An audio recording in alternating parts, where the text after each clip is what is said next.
Good morning, ladies and gentlemen. I'm Mandi Savage. I am the CSFO for the combined Essex catchments, which cover the Colne, Stour, Blackwater and Chelmer catchments. I'd like to welcome you all to this session on cover cropping. As I said, we may have other people join us, so we might get the odd beep amongst my call. So today I'm going to give you a short presentation right at the start just to cover catchment sensitive farming and why we encourage the use of cover crops. I will then be passing on to Dr. Anne Bogle of AHDB, who is soil scientist, to do the main presentation, and we will then, following her, have a video that's been done by a young farmer in Essex, Aaron Hogsberg, going through his experiences of the last 8 years of introducing cover cropping. And once we've gone through that, we'll then move on to a Q&A session. Any questions you have as we go along, if you want to put them into the chat function, which it will be on your right-hand side of your screen if you've clicked on the speech bubble. And we can then answer those at that point. There will also be a poll at the start of Anne's presentation, which should come up in there as well. I'm hoping this is not going to run over the advertised finishing times, but by the latest it will be 1 o'clock. Okay, so can I have the next 2 slides on, please, Patrick? Let's remember.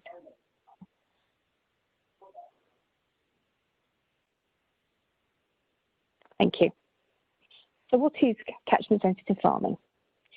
It is a programme that is delivered by Natural England in partnership with Defra and the Environment Agency. It aims to reduce diffuse pollution from agriculture by giving free training advice to farmers in priority areas in England. The priority areas are those areas which are we can most effectively improve water quality to contribute towards Water Framework Directive objectives. It operates through a network of catchment sensitive farming officers based in Natural England area teams or employed by local partners.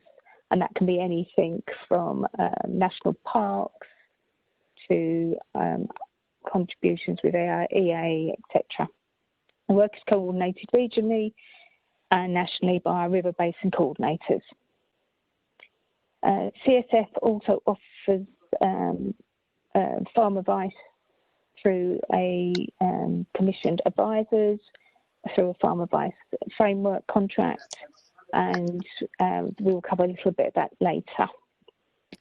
So the current phase started in 2016, and we are in 2021 moving into the next phase. Next slide, please. And another click.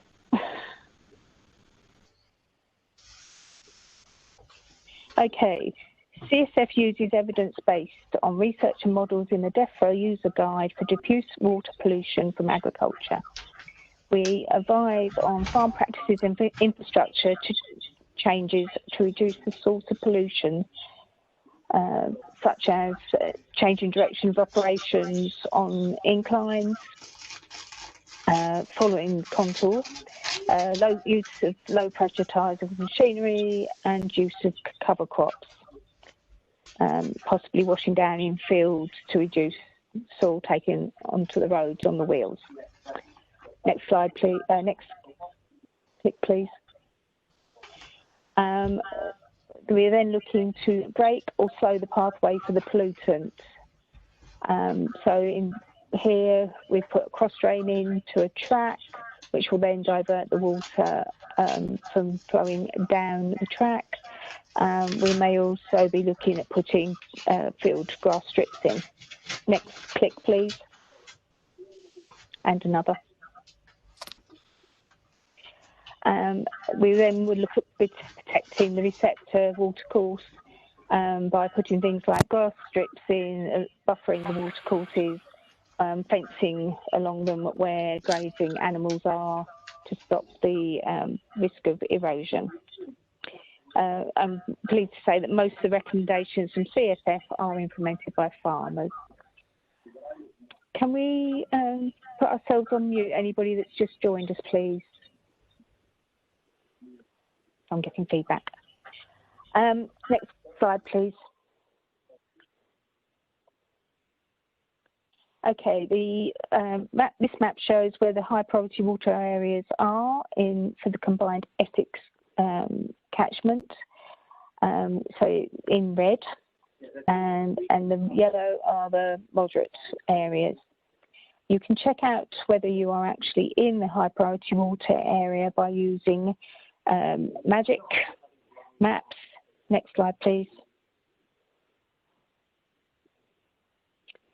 So if you go to www.magic.gov.uk, input your postcode, bring that up, and then if you click on from the table of contents, the countryside stewardship targeting and scoring layers, and just click water under there, and then once you click that, unclick everything else under that particular area, and just have the countryside stewardship water quality priority areas.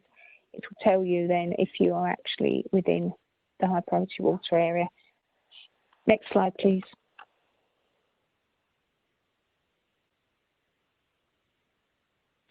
Okay, moving on to today's subject, cover crops. This will be a whistle-stop tour of the benefits from the CSF perspective, as our next speaker will go on to explain in a lot more detail. So the things that we're looking at with cover cropping is nitrate retention, or holding it for the next crop, or stopping it leaching from the field, improving your soil structure, organic matter, and reducing moisture, reducing erosion, and improving infiltration, and incidentally, from all above, hopefully improving the water quality. Next slide, please. So from the nitrate, back one, please, Patrick.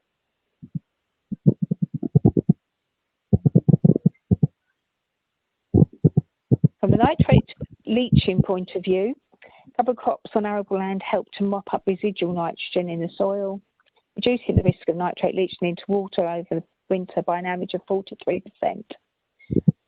Any actively growing plant will deliver this benefit, but non-legume, fast-growing species such as brassicas or oats are best for it.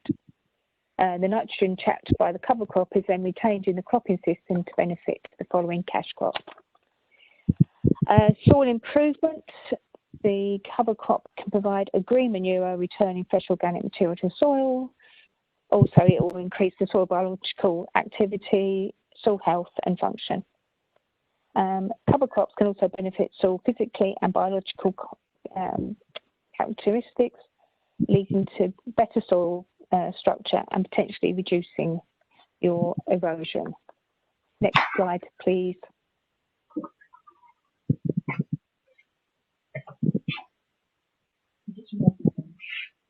And one, please. Thank you. Soil erosion. During high-risk periods, soil erosion from wind and or water, actively growing plants play a vital role in holding the soils together. It will prevent the loss of the topsoil in sediment. It will prevent nutrients going off your land and also pesticides into the natural environment. Ground cover is crucial when using cover crops for this purpose. As a rule of thumb, we want 1/3 to 1/2 ground cover to reduce the erosion risk significantly, and that's what we should be targeting when establishing a cover crop. There are lots of different mixtures, but oats and brassicas establish and grow quickly in the autumn, serve the the purpose best. If there are other requirements, any mixture should suffice as long as the ground cover is achieved. Next slide, please. Now, I want to just quickly cover farming rules for water. It's been in place since April 2018. There are 8 rules. Patrick would like to click through them, please. So, planning use of manures and fertilisers are essential. We have regulations for storing manures on the land. Thank you. There were times when you can and can't apply your manures and fertilisers. There are places not to apply them. Then that applies to both manures and fertiliser.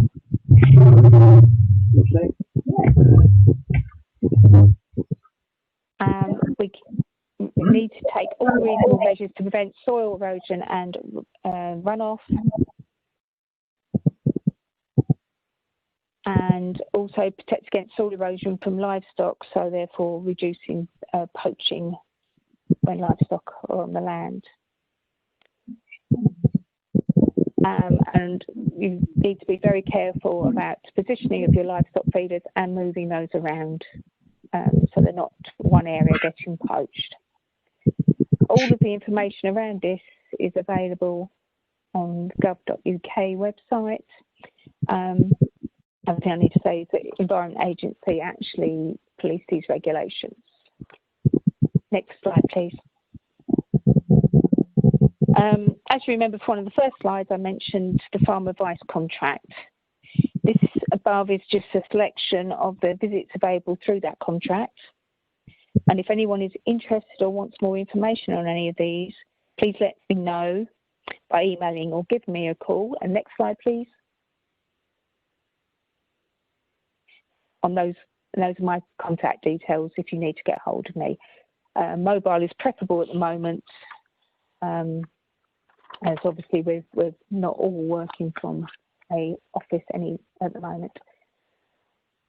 So with that, I will end my presentation and I will pass over to Anne Bogle from AHDB. Thank you, Patrick.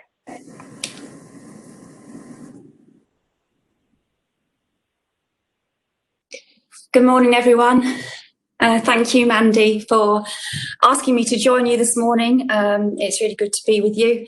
I'm hoping you can all hear me while we get these slides up. Right, okay, so yeah, I'm Anne Bogle. I'm a soil scientist at AHDB, working on research into soil and nutrient management. And one of those management practices being cover crops.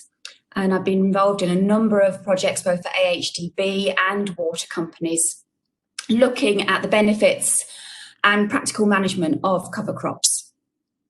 So if we click to the next slide, what I want to do first of all is just sort of gauge opinion and just understand what everybody's doing with regards to cover crops. I think there's about 20 or so people on the call. So in your chat box, if you hover down to the bottom of your screen, you will see a little blue sort of speech bubble. If you click on that, the chat will open. And I'm hoping that Patrick will now put a poll in the chat. And I'm hoping this will work, that you've got the opportunity. It should work if you're on a laptop. On your phone, it might be a bit difficult. I'm not sure. But anyway, you should be able to click on each of the boxes. There's 3 questions. And you should be able to click your responses. And then in a minute, we'll have a little look at them. So my first question is just to understand whether you're growing cover crops already in your rotation. So a simple yes, no, or not applicable if you're not a farmer. And then if we click to the next slide, Patrick, while the poll's still open. So the next question I've got for you is, so if you do use cover crops, I just want to know what your main reason for doing so is. Obviously, you could probably tick all those boxes, But I just want to know what your sort of top priority would be, whether it be reducing nutrient losses, controlling erosion, improving the soil structure or fertility of your soils, or managing weeds or pests, or there might be something completely different that you might be doing it for, and we can perhaps pick those up later in the discussion towards the end of the meeting. And then finally, if we move to the final question, so if you don't use cover crops, or if you're only sort of experimenting and you're not sure about them, what is your main worry, your main barrier to using cover crops? Is it because they don't fit with your rotation? Are you worried about weeds? Are you thinking it's just too expensive? Or don't you have enough information on cover cropping to warrant actually including them within your rotation? So I'm hoping that my talking through those questions has given you enough time to work out where the chat is and the answer, how to click on the answers. So I'm just wondering now, Patrick, whether we can just close that poll and just have a little look. So you should be able to, hopefully, in a minute, see in the chat box the answers to the questions that I've just raised. I'm hoping it will appear in a minute. Yeah, I'll close it now. Thank you, Patrick. I'll close in about 5 seconds. Lovely, thank you. It's just, I've done this before, and it's just interesting just to see the sort of level of engagement around cover cropping, because it's, some people like them, some people don't. It's going to show the results in about 10 seconds. Lovely, thank you, Patrick.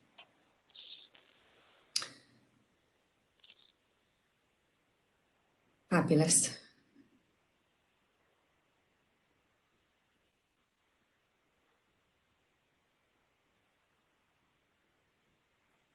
It should be coming through now. Yeah, I can see it now. That's great. So obviously some of you couldn't answer. So actually, there's a of those who could, it's 50-50 split as to using cover crops or not. And it looks like, obviously not a massive poll because there's not a huge response, but improving soil structure and building soil fertility are key reasons. And then there's obviously, I'm just going to move my and see the whole of the results. Yeah, not enough information. So hopefully this talk will give you a little bit more information, and worrying about costs, which rightly so. That's fine. So thank you for getting involved there. I hope you found that interesting and useful. So, okay, so if we just click onto the next slide. Yes, if you just click back, sorry, just a comment. Actually. Thanks, Patrick. So a chap called Tom Storr recently did a survey of about 100 farmers and looking at the same sort of questions really, and going into a little bit more detail. And he found that the three most common reasons for not including cover crops was they don't fit with the rotation, they were too expensive, and again, there was not enough information, or there was difficulty of seeing what was the point of doing it, what's the benefit of doing cover crops. So if we click through now to the next slide, please. So these are the benefits that are widely reported. Some, there's more evidence than others. So the first one really is in the definition of the cover crop. It provides overwinter cover. So it spans that period where otherwise soils might be bare. And so by doing that, it means that erosion is controlled, weeds can be reduced, and nitrate leaching can also be reduced. So you end up retaining nitrogen and phosphorus and your soil actually within the system, thereby improving the fertility going forward into your next crop. And so there's been a lot of work on that over the years, and some of the early work in the 1980s was looking specifically at this. Now, more recently, there's been a surge in interest in soil health, and so cover crops are seen as a way of improving soil health, particularly soil physical health, improving soil structure, water holding capacity, porosity, infiltration. And this is largely through the activity of the roots, but also the inputs of fresh organic matter when the cover crop is destroyed. As I say, cover crops can also be used to help manage weeds and break those cycles of weeds and pests and disease. And they provide biodiversity and habitat over that winter period and are included as a CSS option, so you can get payment for them via that route. And then another way of generating income from them is to actually graze them. And a lot more farmers are looking into this option of grazing off the cover crop. So I'm now just going to present a little bit of the evidence behind each of those reasons for including cover crops in your rotation. So if we click to the next slide, please, Patrick. So the first one is thinking about nutrient losses. And we've been doing quite a bit of work with Brian Barker at the AHDB Strategic Farm near Stowmarket. And Brian, for a number of years now, has been climbing. He's on a fairly heavy soil. It's drained, and he's been climbing in and out of his ditches with plastic pots and collecting water samples, which Essex and Suffolk Water have been analysing for him.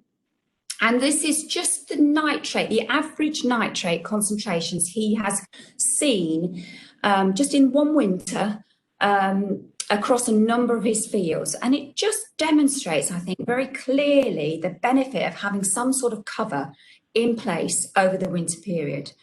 So 2 fields, Rush Bottom and Apple Tree, the blue bars there, they had a cover crop in place.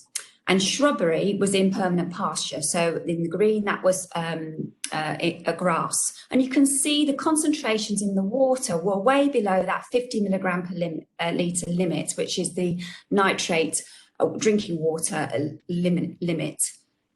Whereas if you look at Paddy's field, which was just bare, it was ploughed in the autumn and just left bare over the winter, you can see really big losses of nitrate. And then interestingly, in his winter cereals, we see obviously having a winter crop there does reduce your nitrate leaching losses, but not as effective as a cover crop or a grass crop. And interestingly, we did see an effect of drilling date. So field 9 was drilled a lot earlier than field 1 and Big Lawn. So actually had a more established wheat crop going into the winter. So you can just see by just having something in the ground over that winter period does have a significant impact on how much nitrate is lost. So if we click next to the next slide, we explored this further with Anglia Water up in Lincolnshire, working with Frontier and King Seed. They've supplied us with a number of different cover crop mixes. So here, this is nitrate leaching. So this is kilograms of nitrogen lost over the winter period. And you can see that a bare stubble, just with 5% cover, just a few little weeds here and there, we lost almost 90 kilos of nitrogen over the winter. If we cultivated that stubble and actually stimulated a bit of weedy growth, providing about 35% cover, we saw a significant drop, but still up to 60 kilos of nitrogen lost over that winter. And then drilling a cover crop, oats with mustard, radish with oats, and the King's Premium Mix, which is their name for it. So it had about 9 different species, so it had all sorts in there. You can see that getting up to 80–90% cover, you knock off those losses down to about 10 kilos, less than 10 kilos of nitrogen lost. So really significant impact on the amount of nitrogen that is lost. And obviously that is benefit because you're holding it in your system. So if we click next to the next slide, again, working with another water company this time, Portsmouth Water, down on the very shallow chalks in Hampshire. So really quite sensitive and an issue for the water companies there with nitrate in the water. Again, this is working with farmers, so looking at a tramline trial, so having different tramlines of different cover crop treatments. Interestingly here, again, it's kilograms of nitrogen lost, An oat cover crop, which didn't actually establish particularly well and only provided 30% cover, actually had the highest nitrate leaching losses. In the stubble, where we just left loads of weeds and volunteers just to come up, we saw a knock-off in those nitrate leaching losses. But where we put a Phacelia, and it was a Phacelia oat mix, 90% cover, again, we see losses around 10 kilos. So we can see that when we get to about 80-90% cover, it's really knocked on its head. And so if we just click through, we can see the impact of that going forward into your next crop. So here the farmer was growing spring barley, and we measured what was in the cover crop, the nitrogen in the cover crop, and what was in the soil down to, well, I was going to say 97 centimetres, but it was actually 60 centimetres because we hit chalk. You can see that with the oats and the stubble, 20-30 kilos soil nitrogen supply, so that's the cover crop plus the soil mineral nitrogen, whereas the Phacelia, we managed to shift that SNS index up by 1, and we reduced our fertiliser application to those tram lines which had that treatment, and we had no impact on the resultant grain yield. So it was pretty flat in terms of grain yield response. So no negative impact of just reducing that nitrogen. So some significant savings, not only in terms of protecting the water, but also retaining nitrogen and implications for fertiliser use. So if we click through to the next slide, please, it's not only nitrate and dissolved nutrients that we're interested in. We can see that cover crops have a really good impact on reducing erosion and therefore sediment loss. And this is some work we did for Defra a number of years back now, where we had sediment traps in place at the bottom of a slope, different tram lines of different treatments. So we had a stubble, we positioned the sediment trap along a tram line, we had cultivated tram lines, and we had tram lines with a mustard cover crop. And we looked at the sediment load and the phosphorus associated with that sediment. So if we click through to the next slide, please. So here we have the results. On the left-hand side is the amount of runoff, so that's litres that are runoff from that 60-metre slope length. And on the right-hand side, the concentration of phosphorus, both as particulate phosphorus, so that's the PP, that's sediment-bound phosphorus, and then the dissolved phosphorus in the water. So firstly, if we look at the runoff, you can see that actually that tram line, that compacted soil, results in significant runoff compared to the stubble and the cultivated stubble and the cover crop, with the lowest runoff being where we had that cover crop in place. If we then look at the phosphorus losses, and particularly the sediment-bound phosphorus. So we didn't see so much differences in the dissolved P, but it was the sediment P where we saw big differences. So again, the stubble tram line and the cultivated stubble, so where we had the compaction, we saw high sediment losses, and where we had cultivated, actually, we fluffed it up, we'd loosened the soil particles, and they just ran off, basically, with the associated phosphorus. And there again, having a cover crop to trap those losses resulted in significant improvement. So that's not only losing valuable nutrients, but it's actually losing your soil as well. So if we click through to the next slide, we've seen it also looking at oversowing a cover crop into maize. So again, some work for Defra, looking at this time, this is sediment loss, so kilograms per hectare of sediment that is lost. So the conventional treatment had no cover crop. Then we oversowed, when the maize was quite small, we oversowed ryegrass or a biodiverse mix. So the biodiverse mix actually didn't really establish particularly well. So we've got 20% cover there, whereas ryegrass really did establish particularly well. We had 80% cover. So you can see there, in terms of sediment load, we're losing over a ton of sediment per hectare in the no cover treatment. So the maize is harvested and we leave the cover crops in place. Whereas where we've got that ryegrass, that 80% cover, we more than half the sediment loss with those treatments. So big impacts in just retaining soil on your fields. So if we click through to the next slide, please. So as I say, cover crops were sort of, I suppose, originally sort of looked at from this whole water quality point of view, but now there's a lot more interest in terms of soil, improving soil health and soil structure and biological activity. So some work we've recently done and recently published with AHDB, a project called Maxi cover crop.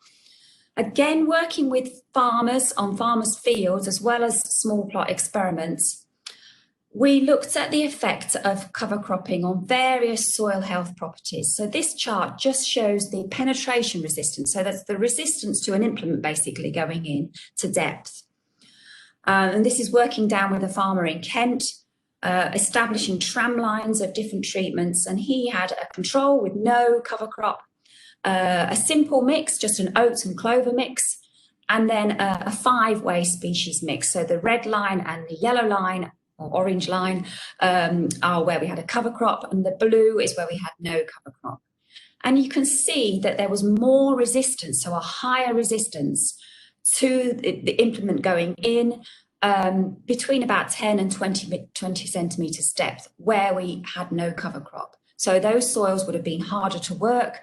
They probably had lower infiltration rates as a result of having no cover crop. If we click through to the next chart that's just going to appear, it looks at biological activity. So we counted earthworms in the same tram lines.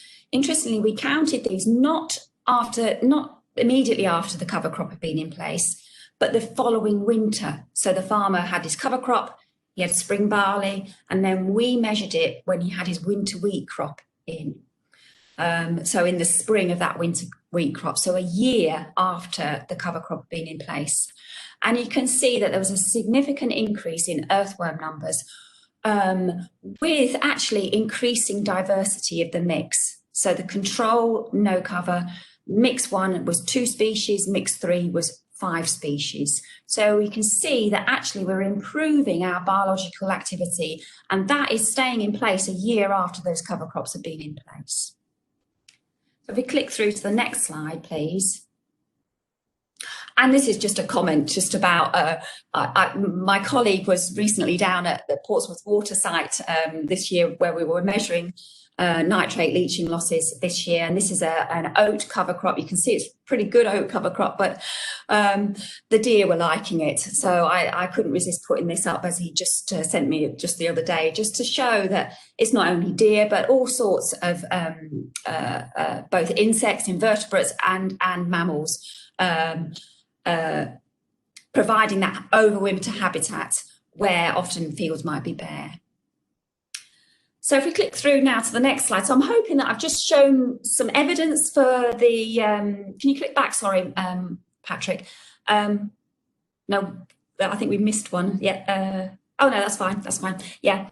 Yeah. So lots of benefits, but then, yeah. Okay. So you want to use cover crops. They're a good thing to do. But then you're faced with all sorts of questions. And the first one is what should you grow? Should you just grow something simple, a straight, or do you need to mix it up a bit? And if you mix it up a bit, how complex do you need to go? Because I know there's all sorts of different combinations and different seed mixtures that are marketed at the moment. And so you need to really think about what you want to achieve, first of all, what fits with your rotation and how much it's actually going to cost. And then once you've decided what you're going to grow, you've then got to think about how best to establish it, because obviously if you're spending some money, you want to get a cover crop in the ground, you want it to grow well. How do you manage it going forward? For example, are slugs an issue, for example? And then how and when do you destroy it? What are the options for destruction? And really, I'll go through some of these different issues now, but I would say that no one recipe fits all. It really is a question of having a go, testing what works for you and modifying it going forward. I know many farmers who perhaps start out with one species, then add something else in and mix it about, and actually after a few cycles end up with something that really works for them. So if we click through to the next slide, please. I've been involved most recently in a project that tried to address some of these issues, and it's called Maxi cover crop. It's recently reported just earlier this year, and you can find the project reports on the AHDB website. And we were there trying to look at different species and the impacts that those species had on soil properties and yield.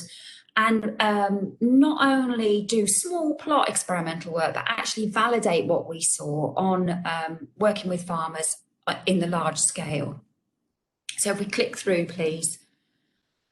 So when it comes to species selection, you could probably divide them into two. First of all, legumes versus non-legumes. So obviously, legumes are fixing their own nitrogen. So in terms of retaining nitrogen within the system, they're good at adding additional nitrogen, but not necessarily sucking up what's already, what you're, from a water quality perspective. So really, they are something to add to a mix, not to grow by themselves. And then you've got the non-legumes, which can be divided into brassicas, grasses, and others. So if we just click, there's a table just about to appear that just divide those up. So for example, brassicas, things like mustards and radishes, need to be sown between mid-August and early September. These tend to have a really good root system. Some of them are good for biofumigation and control of things like cyst nematodes. And they're particularly good at scavenging and taking up those nutrients. So from a water quality perspective, these are particularly good. But you do need to consider their use in rotations with, for example, oilseed rape. Then we have cereals, so oats, ryegrass, again, a similar drilling time frame. These get established pretty quickly and they're good at providing early cover. And they can be deep rooting, again, good at taking up nitrogen. But consider, if you're growing them by themselves, rotational conflicts with cereals. The legumes, they really need to be established a lot earlier than some of the other species. Certainly if you want to benefit from nitrogen fixation, because nitrogen fixation tends to stop when soil temperatures drop below 5-6 degrees. They have a good fibrous root system and good at improving the structure of that topsoil in particular. But again, you need to think about conflicts with peas and beans in your rotation. And then there's the other species which don't have rotational conflicts, things like Phacelia, buckwheat. Phacelia in particular has a good root system and again is good at nutrient uptake, but some of these species aren't necessarily frost tolerant, which might be a good thing if that's one way of getting them destroyed. But obviously if you have an early frost, you lose your cover before they've actually achieved anything. And so just click onto the next box that just to quickly appear. If we're going to graze them, obviously, there's a couple of other considerations you need to consider. Obviously, you need enough dry matter there to be able to put a sheep or whatever onto the land. And you need to think about the nutritional quality of that cover crop and the palatability of it, whether they're actually going to effectively graze off what you've actually put or leave a lot behind. So if we click through now to the next slide, please. So within the AHDB experiment, we tried to pick examples of each of those different types, those groups. So we had a brassica in the form of oil radish.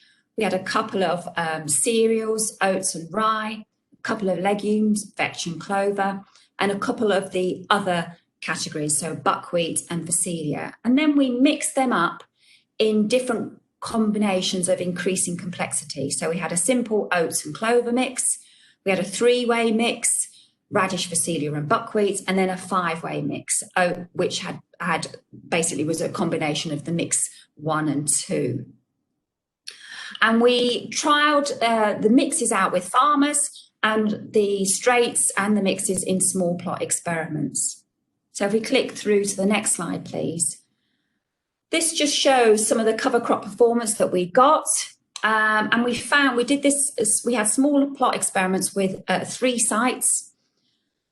We found that actually drilling date had a really significant impact on how the cover crops performed. So on a light textured soil and a mid to late September drilling, we only got about a ton of dry mass, biomass and about 25 kilos of uptake, with Phacelia and radish being particularly good at taking up the nitrogen there.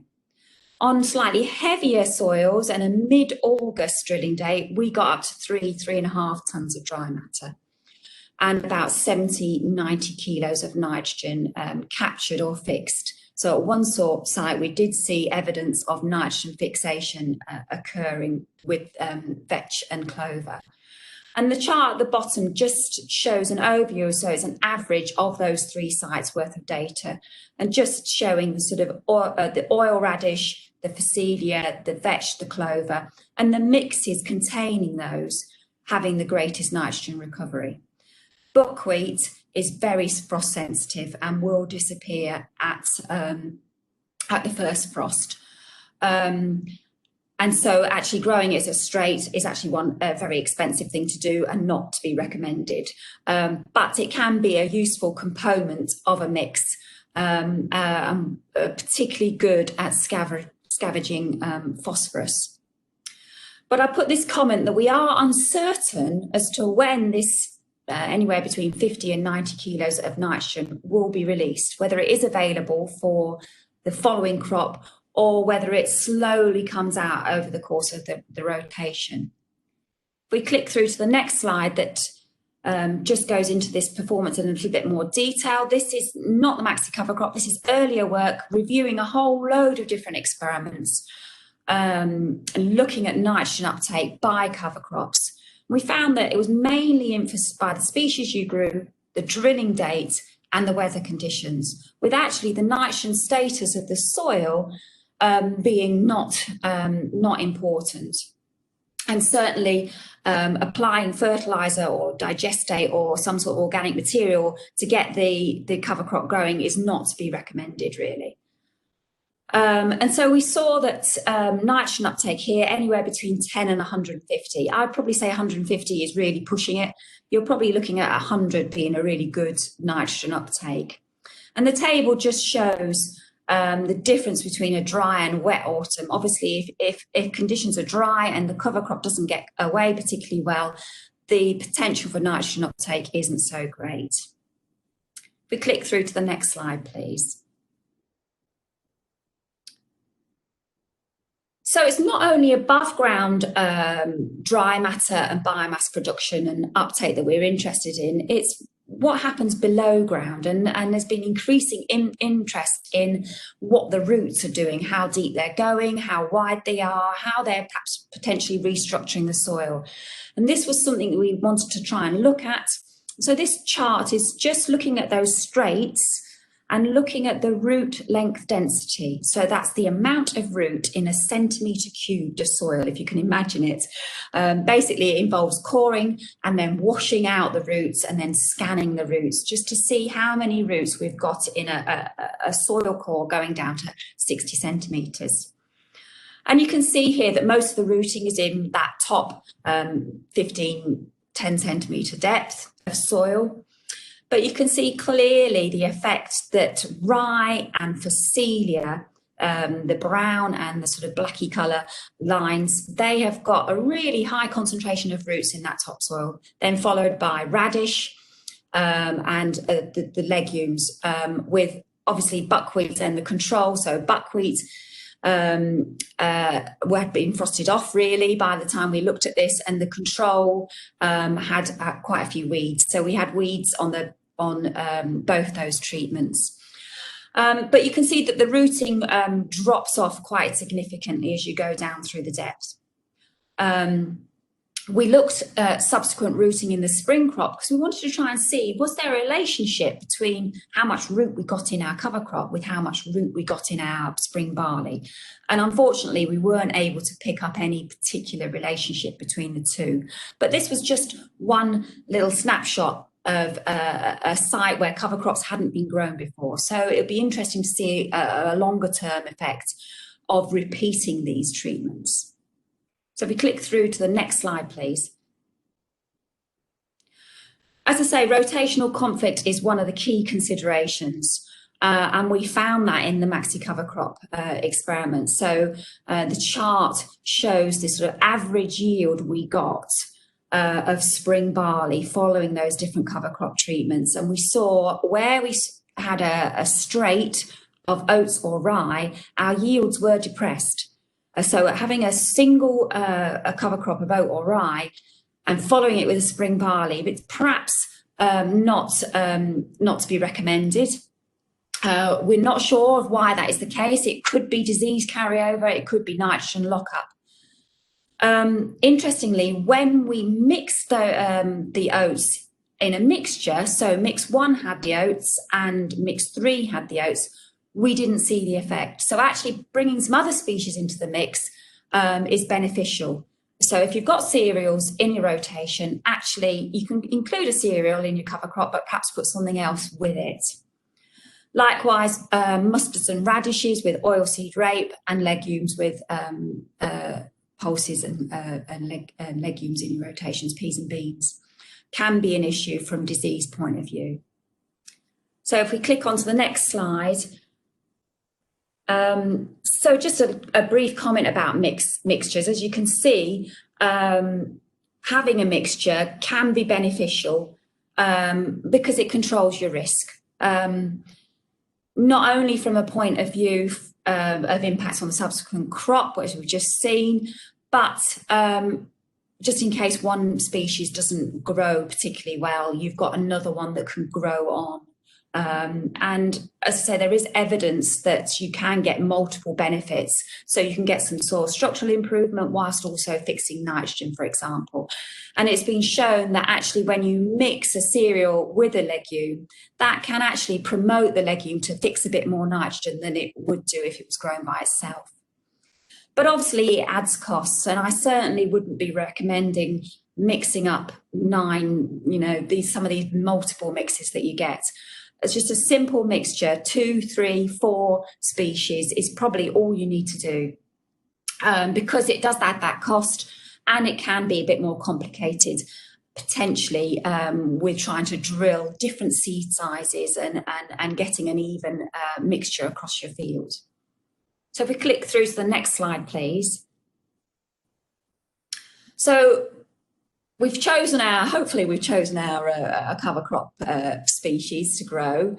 So then we want to get it drilled, and timings are critical here. So need to get them in early. Late September is too late to get them in. So just an example from Maxi Cover, just pictorial example, oats drilled in September on a light soil, oats drilled in August on a heavier soil. You can see visually the difference in the biomass production, and that's seen in how much nitrogen it has been recovered. If we click through to the next slide. Again, this is an older piece of work that's clearly demonstrates this again. Across a number of different trials, we've got the dry matter yield of the cover crop against sowing date, days from August the 20th. And you can see after about day 40, and that's late September, you can see that actually cover crop doesn't really get going at all. So if you can't get them in before September, perhaps need to think about actually what are the weeds doing? Have I got a good weedy cover? Okay, so next slide, please. But we also found that timings are critical when it comes to destruction. So it's not only about getting them in early, but actually getting them off early as well is important, particularly on clay soils in wet seasons. So here we were working up with a farmer in Yorkshire, and this was 2017, and it was really wet. And he struggled. It was on a heavy soil, and this is just the soil moisture content.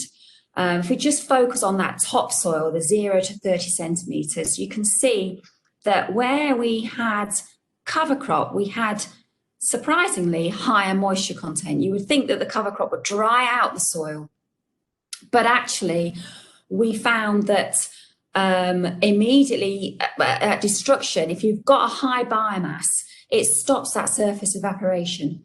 And sort of acts almost like a mulch in some respects.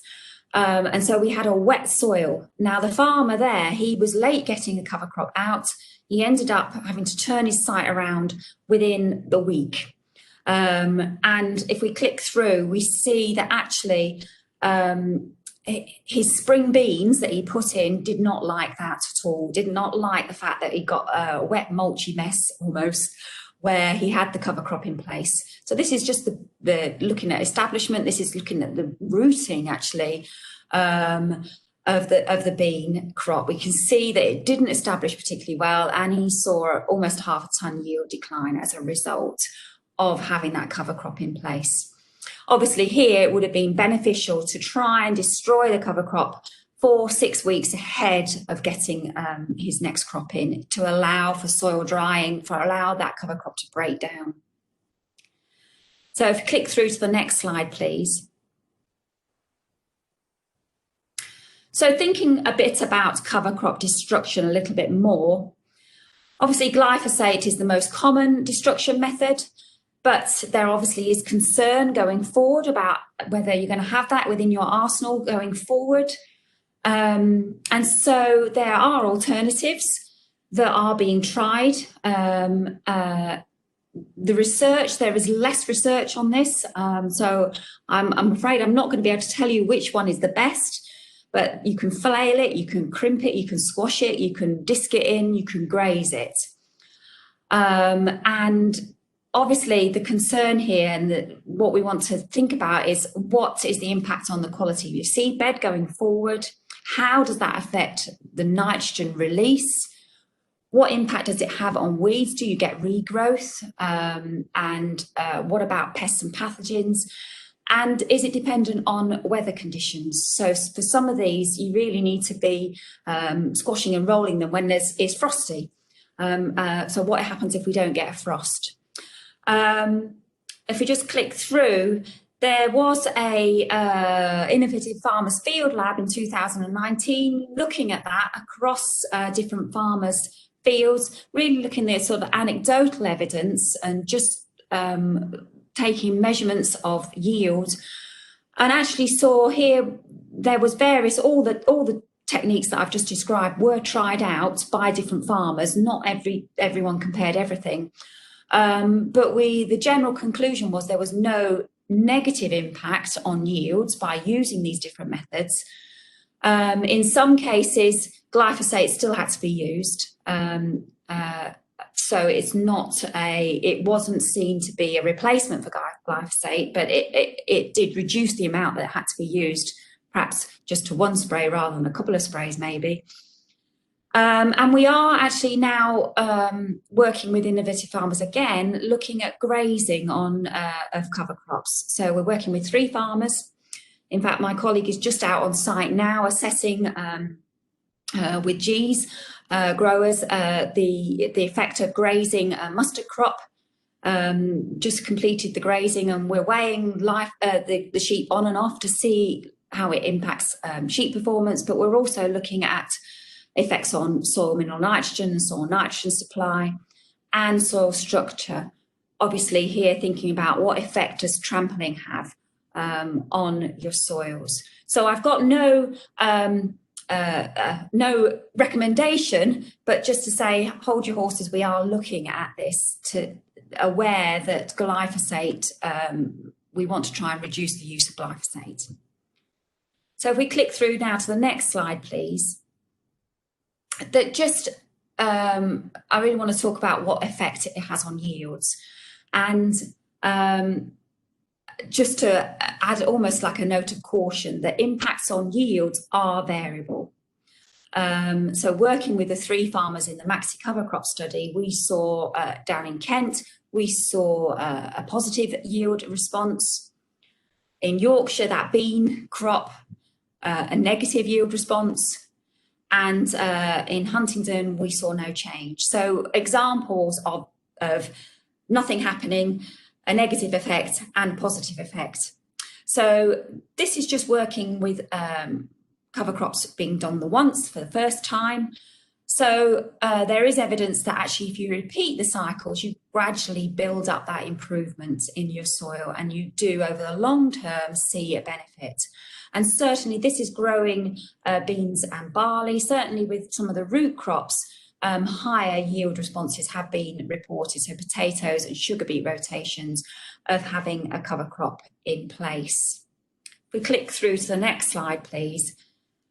And I just wanted to go there with the costs, because that is a question that is asked a lot of the time. And unfortunately with Maxi cover crop, the message probably wasn't all that positive. We had 20 different comparisons, and we looked at the margins over 2 years. So we looked at the spring crop and the winter crop margin. And this is just averaging by soil type. The gross margin, and actually out of 19 of those comparisons we saw a reduction in margin, largely because of the cost of the cover crop seed and established not being recouped in a yield benefit. And at one site, a heavier soil in Nottinghamshire where we grew radish, we did see a positive margin. As I say, better responses are seen with root crops. But I also caution and add that these are just sort of basic costs. We're not taking into account here any sort of payment that you might have been able to achieve through countryside stewardship, or in the past through greening measures, or of those other benefits. So the saving in water quality, the saving in your soil from not having it washed off your land. They are not factored. The price of that is not factored into this analysis. This is just really looking at your bank balance at the end. And I suppose it does question the need for an incentive to be able to do this, to provide those other benefits, those ecosystem service benefits. And I do think that this will be a part of the new ELMS system. Who knows, but cover cropping, I imagine, will be one of the practices that is recommended going forward. So if we just click through now to I think it's the last slide, yes. So just to summarise really, I hope I've demonstrated that cover crops are excellent at controlling erosion, reducing nitrate leaching, improving water quality therefore, but also holding those nutrients, holding that soil within your system. So thereby improving the overall fertility and structure of your soils, which in the long term will be of benefit. But there's lots of things to consider. And I would say that there's some recommendations here about getting them in as early as possible and leaving a good window between destruction and your establishment of your spring crop. But it really is a little bit of trial and testing on your farm and with your rotation to see what works best for you. And so if we just click through, just to acknowledge all the different people and the farmers involved in this work. And that's it. Thank you. Thanks, Mandi.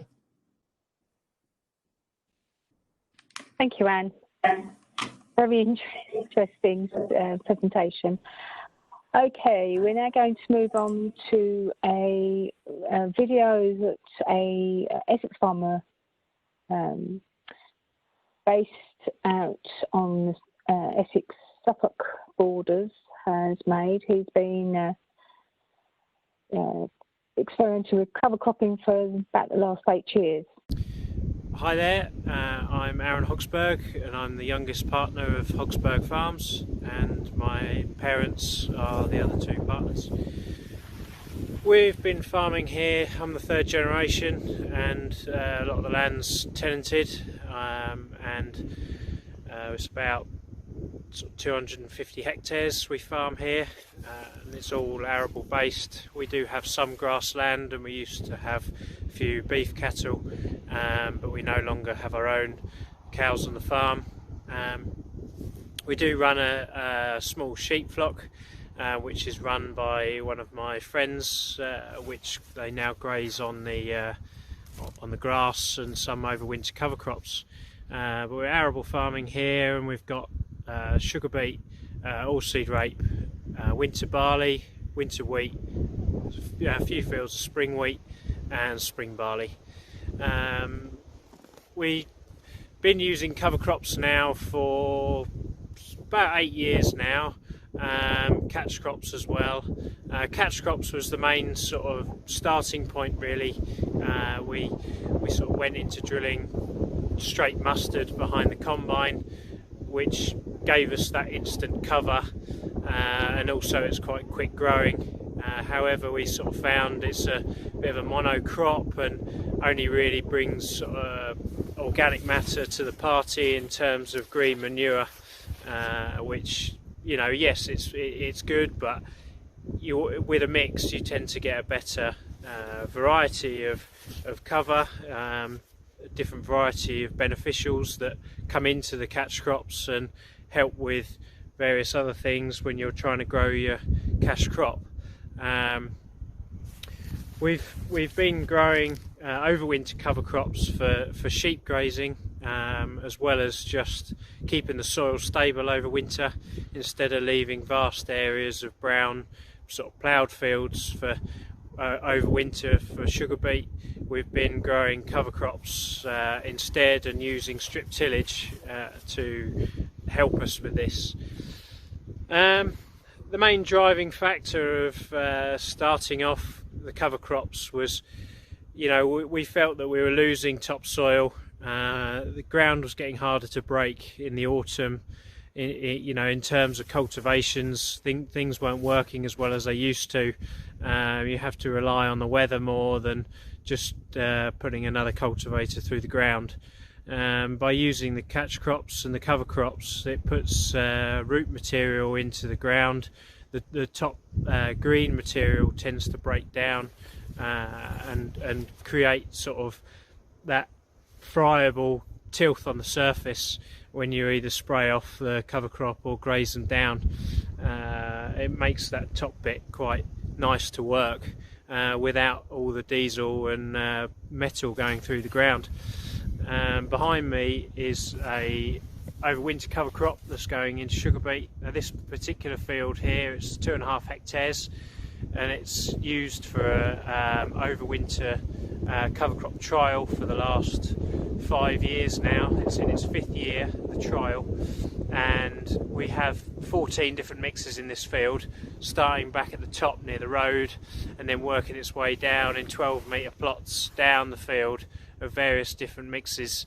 The main reason for trying this is to try and work out what mixes work with certain following crops. Now this has been quite an interesting trial really. We have learned quite a lot. The organic matter in the soil's gone up 2% in the last 5 years due to having an overwinter cover crop on. We grazed it last year after the cover crop had sort of done its work to the soil, and that sort of obviously added a bit more, you know, organic matter, transformed the field a lot quicker in terms of turning the green material into something that the following crop could use. And this turned out to be a massive benefit. Now we've just had 30 mil of rain in the last 24 hours, and which makes this video presentation a lot more interesting really, because I'm now standing in an area of the field with Phacelia and beans, and we grow winter beans down the row where the sugar beet are going to go.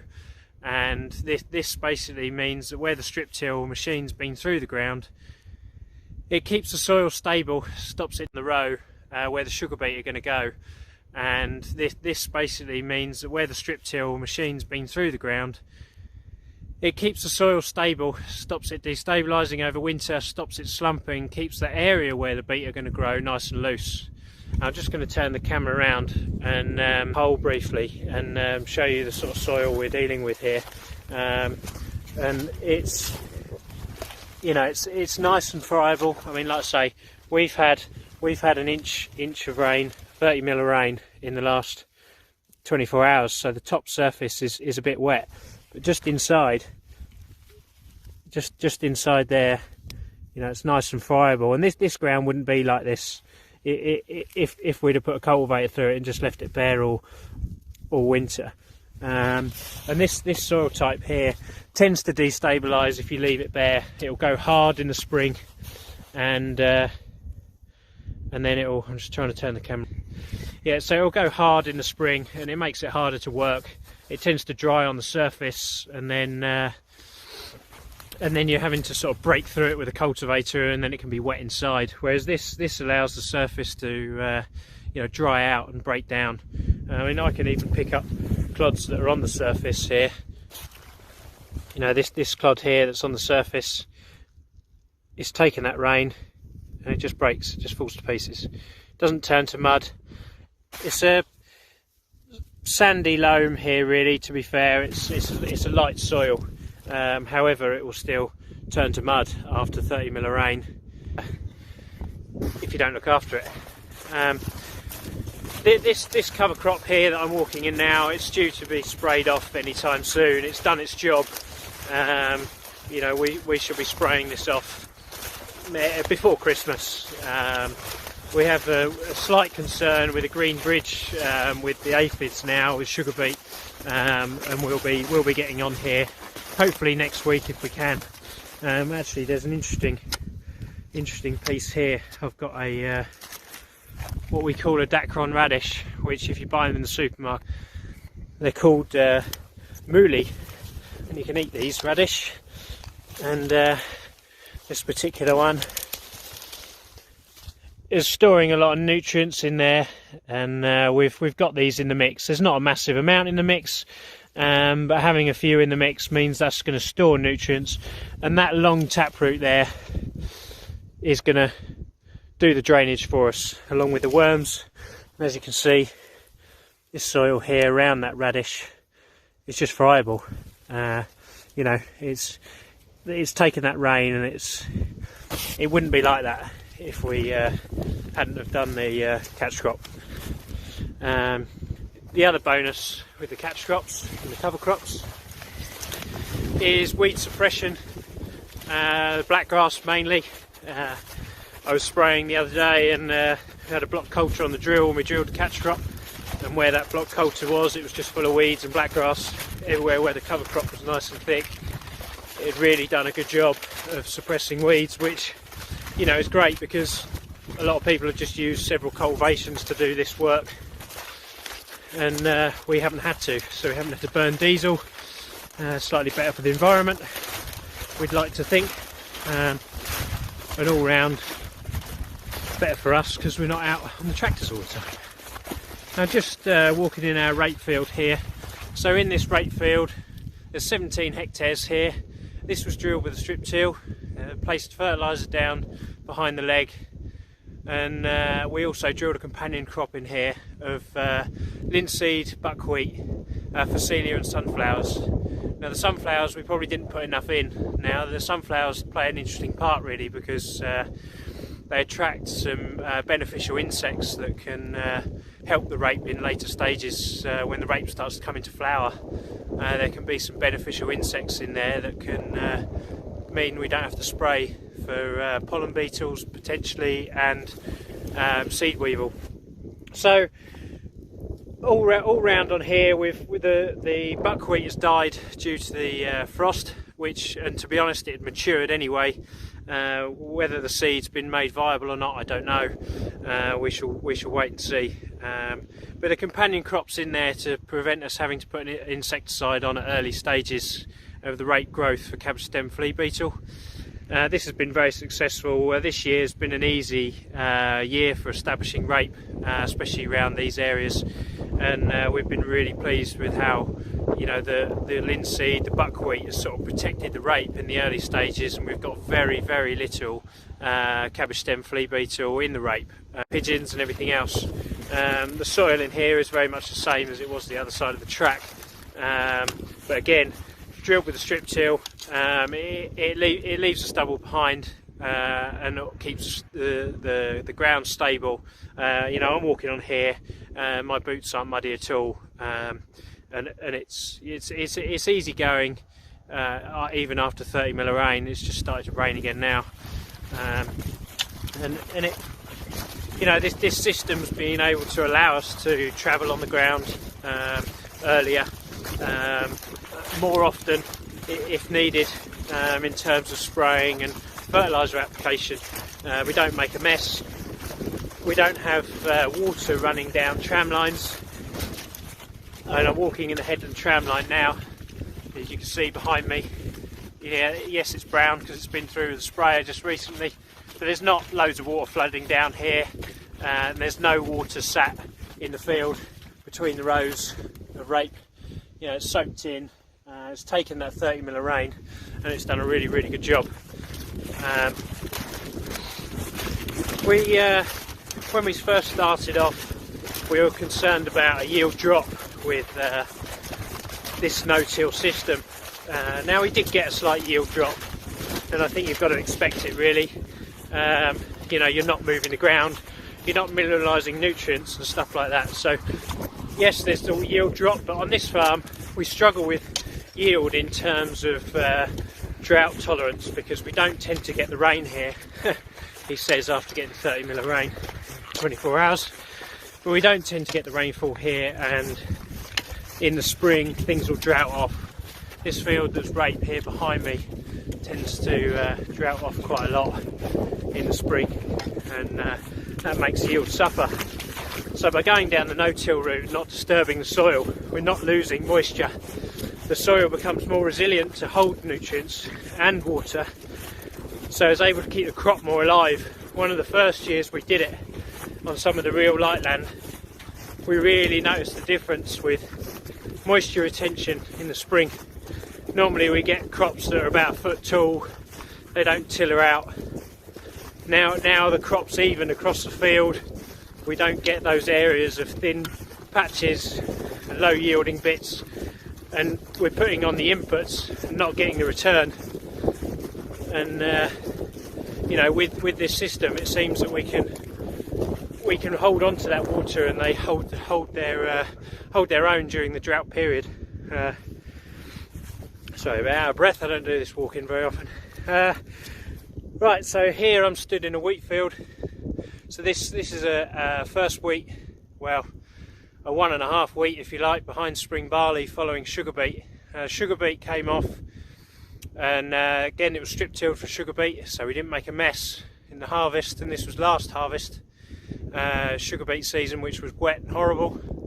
We lifted it, and in reasonable conditions actually, after an inch of rain, and we came in here with a cultivator and we pulled it up. It dried for 2 days, and we were in here with the drill. It's quite forgiving soil, and we drilled spring barley in here and had a reasonable crop in here, to be honest. 7.5 tonne a hectare spring barley, which for last year was a good result, I think. And then we followed that spring barley with a catch crop of linseed and buckwheat. Now the good thing about linseed is it's pretty farmer proof in the drilling it in the summer, and the buckwheat's very quick. And of course, a catch crop, you want something from it, so you want to grow something that's quick, is going to give you a return, and you know, it'll actually bring something to the party. Buckwheat's good for scavenging phosphate, and with enough in the ground, it'll give you a return. And now this soil again was no-till drilled behind the combine with a catch crop of buckwheat and linseed, and then of course no-till drilled again with the wheat on around sure it was about the 10th or the 12th of September this year we drilled this with wheat. We don't tend to suffer blackgrass on this farm too much, so it's not a massive worry with drilling early. The only worry is, of course, is BYDV. Just going to wipe the lens because I think it's raining too much. That's better, it's done it now. Right, so I've just dug a hole, and again, we've just had that rain in this last 24 hours, and this soil it's just taken the rain, and it's falling apart. You know, it's barely sticking to my hands. So you know, it's taken the rain. You could drive on here today, and you wouldn't make a mess. You know, if you had to. Like I say, it was drilled on the 12th, around the 12th of September. The catch crop would have been drilled straight behind the combine, somewhere around the. I'm pretty sure we cut this field spring barley in July. So I think this field would have been drilled the last couple of days of July, very beginning of August, and it's yeah, the soil's in really good order. Camera back around again. So, like I say, we've been doing this now 8 years, and we're getting a response from it. We're now out of the yield dip. After 3 years, most of the ground tended to come out of the dip, and we were back to normal again. And one thing we have noticed on this farm, with suffering the drought, we tend to suffer with low specific weight on the wheat. And last harvest, not the harvest we just had, but the harvest before, we noticed a massive boost in specific weights. And that's a massive win for us, really, because we were getting you know, money knocked off when we were sending wheat for sale, just because we weren't making the specific weight. And to make a difference like that, you know, as well as yield, is a big win for us here with this soil type and the lack of rain we get. I'm just going to pause the video and drive down the road because I've got another field which I want to show you quickly, which it's heavy soil, and it's completely different to the stuff I'm walking on at the moment. We've had an issue on there with soil problems with creating pans through cultivations and drilling and stuff after sugar beet, and we've managed to pull it round without putting a big subsoiler in there or a big plough in there or anything like that. And I'd just like to show you the soil on there and what we managed to do to it, because it was really wet last year. You couldn't walk on it. It was sort of wet and squidgy, whereas again now, like I say, we've had this rain, and I haven't walked on it today, so this will be quite interesting, and I'll show you what we've managed to do to that. So I'll see you in a second. Hi, I'm back, and I'm in this next field, and like I say, this is heavy dirt, and this catch crop, or cover crop actually, was drilled on the 9th of August, straight behind the combine. Now we strip tilled this to try and get some soil movement underneath this pan that we'd created through other cultivations, and also at the same time we put in a winter bean, linseed, Dacron radish, Phacelia, vetches, just a purple vetch, cover crop in, and it's done wonders because I'm walking on this field, my boots are clean, and it's done an amazing job to the soil. We haven't got water sitting around, and I will just dig a hole quickly and see what the soil looks like. Okay, so I'll just turn this. So this is what the soil looks like, and again, you know, we've just had all that rain.